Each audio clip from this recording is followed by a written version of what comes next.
গুজরাটকে এদিন বেঙ্গালুরু হারাতে পারলে আইপিএলের কোনো এক সিজনের প্রথম 3 ম্যাচে তারা টানা জয় পাওয়ার রেকর্ড করত, যেটা কিনা আইপিএলের ইতিহাসে এর আগে আরসিবি কখনোই করতে পারেনি।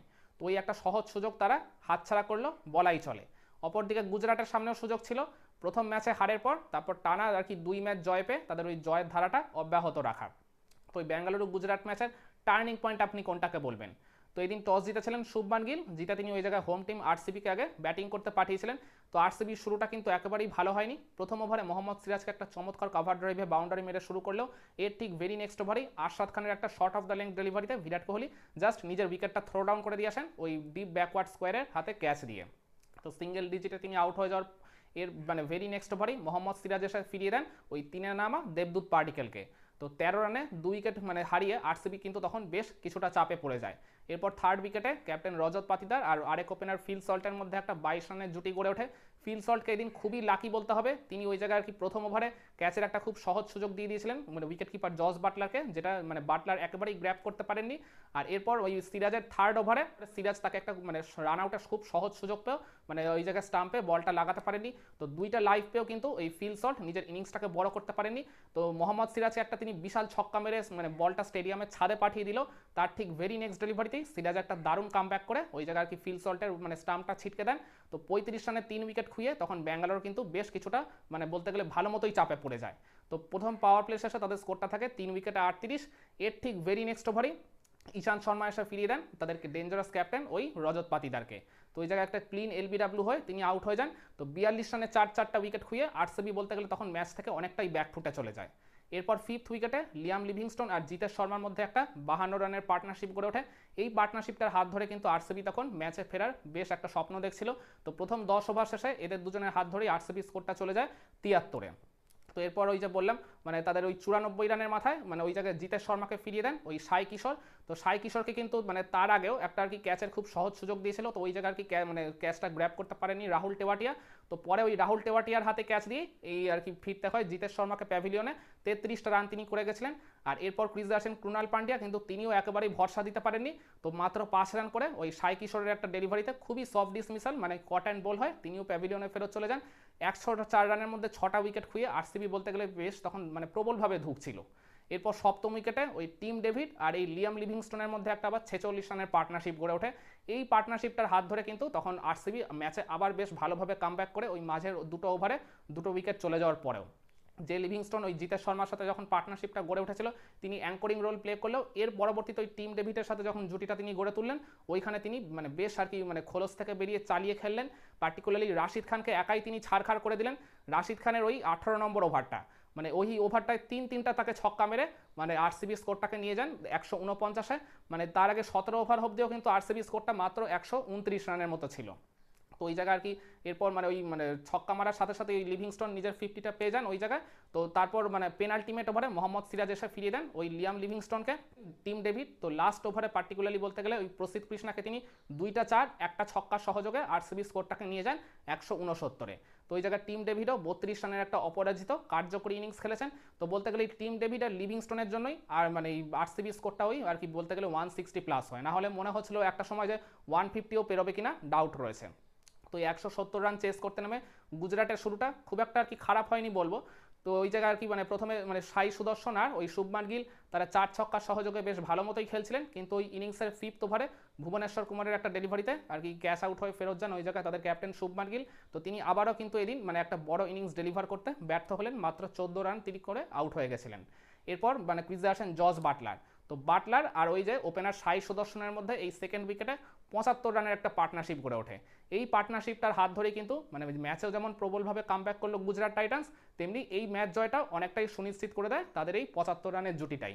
তো বাটলারের এদিন উইকেট কিপিংটা একেবারেই ভালো হয়নি, তিনি স্টাম্পিংয়ের সহজ সুযোগ ছেড়ে দিয়েছিলেন বা ক্যাচ ওই জায়গায় ধরতে পারেননি। তো কিন্তু ব্যাটিংটা তার একেবারেই বলতে গেলে যথেষ্ট আপ টু দ্য মার্ক ছিল। তার ওই কিপিংয়ের ব্যর্থতা তিনি এদিন ব্যাটিং দিয়ে পুরোপুরি ঢেকে দিয়েছিলেন বলাই চলে। আর অপরদিকে সাই সুদর্শনও তার ওই ব্যাটিংয়ের গুড ফর্মটা তিনি এদিনও ক্যারি করলেন। তো পাওয়ার প্লের প্রথম 6 ওভারে তারা তোলে ওই জায়গায় 42টা রান। তো এরপর ওই বাটলারের সৌজন্যে কিন্তু প্রথম 10 ওভার শেষে গুজরাটের স্কোরটা পৌঁছে যায় 82 রানে। তো এরপর আর কি 100 রানও পেরিয়ে যায় এদের দুজনের হাত ধরে। তো এরপর ওই তাদের মানে দলগত 111 রানের মাথায় সাই সুদর্শন ওই জায়গায় আর কি 49 রান করে আর কি তিনি প্যাভিলিয়নে ফেরত চলে যান। খুবই আনলাকি, মাত্র 1 রানের জন্য নিজের হাফ সেঞ্চুরিটা এদিন পেলেন না।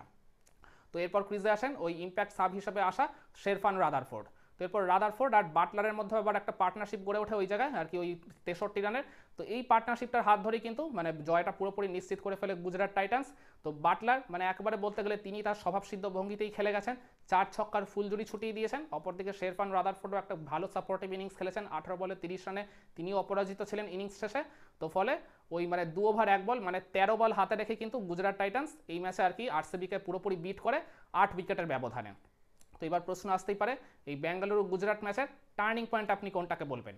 আপনারা বলতে পারেন ওই ব্যাঙ্গালোর যে আর কি প্রথম পাওয়ার প্লের আর কি মানে মধ্যেই তিনটা যে গুরুত্বপূর্ণ উইকেট হারিয়ে ফেললো মাত্র 35 রানের মধ্যে, ওইখানেই তো বলতে গেলে অনেক বড় একটা তারা ধাক্কা খেলো, মানে টপ 3 ব্যাটারে ওই জায়গায় আর কি বলতে গেলে প্যাভিলিয়নে ফেরত চলে গেল। ওটা ডেফিনেটলি টার্নিং পয়েন্টের একটা অনেক বড় দাবিদার।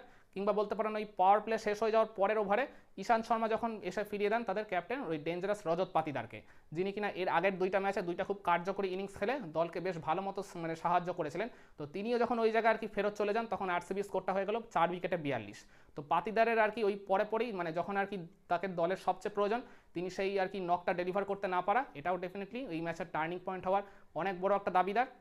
কিংবা বলতে পারেন ওই জায়গায় আর কি মিডিল যে ফেজটা ছিল মানে ওই মানে 10 ওভার শেষে ওই আরসিবি স্কোরটা ছিল 73, এরপর 15 ওভার শেষে আরসিবি স্কোরটা ছিল মাত্র 105, এই মাঝের 5টা ওভারে তারা তুলতে পেরেছিল মাত্র 32 রান।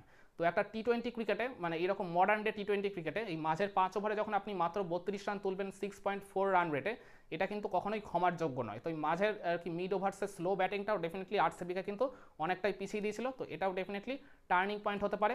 কিংবা বলতে পারেন ওই গুজরাটের বোলারদের ওই দুর্ধর্ষ বলিং, পার্টিকুলারলি মোহাম্মদ সিরাজ, প্রসিদ্ধ কৃষ্ণা আর সাই কিশোর, এই তিনজনই অনবদ্য বলিং করেছেন। ওই জায়গা তো বলতে হবে মোহাম্মদ সিরাজ আর সাই কিশোর এদের বলিং ইকোনমি তো ছিল আন্ডার 6, আর এরা দুজনে মিলে কিন্তু 5-5টা উইকেট শিকার করেছেন। তো এই তিনজনের দুর্ধর্ষ বোলিং পারফরমেন্সটা কিন্তু এই ম্যাচের আর কি অনেক বড় টার্নিং পয়েন্ট হওয়ার দাবিদার রাখে।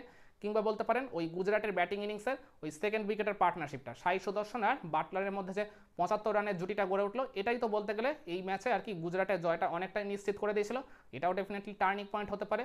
কিংবা বলতে পারেন ওই বাটলারের 73 রানের অপরাজিত ইনিংসটার কথা, মানে বাটলার আর কি মানে ওই প্রথম উইকেট চলে যাওয়ার পর তিনি বলতে গেলে ওই জায়গা থেকে একবারে শেষ পর্যন্ত মানে দলকে ভরসা দিয়ে গেছেন, তিনি ওই জায়গায় গুজরাট টাইটান্সকে মানে জয়টা পুরোপুরি নিশ্চিত করে দিয়ে তারপর মাঠ ছেড়েছেন। তো বাটলারের এই 73 রানের গেম চেঞ্জিং আর কি ইনিংসটা এটাও ডেফিনেটলি কিন্তু এই ম্যাচের টার্নিং পয়েন্ট হওয়ার অনেক বড় একটা দাবিদার। কিন্তু আমার কাছে এই সব কিছু পেরিয়ে এই ম্যাচের যেটা আলটিমেট টার্নিং পয়েন্ট মনে হয় সেটা হলো ওই আরসিবির ওই প্রথম পাওয়ার প্লের মধ্যে 3টা উইকেট খুইয়ে ফেললো, আর তার ঠিক ভেরি নেক্সট ওভারেই তাদের ক্যাপ্টেন রজত পাতিদারের উইকেট।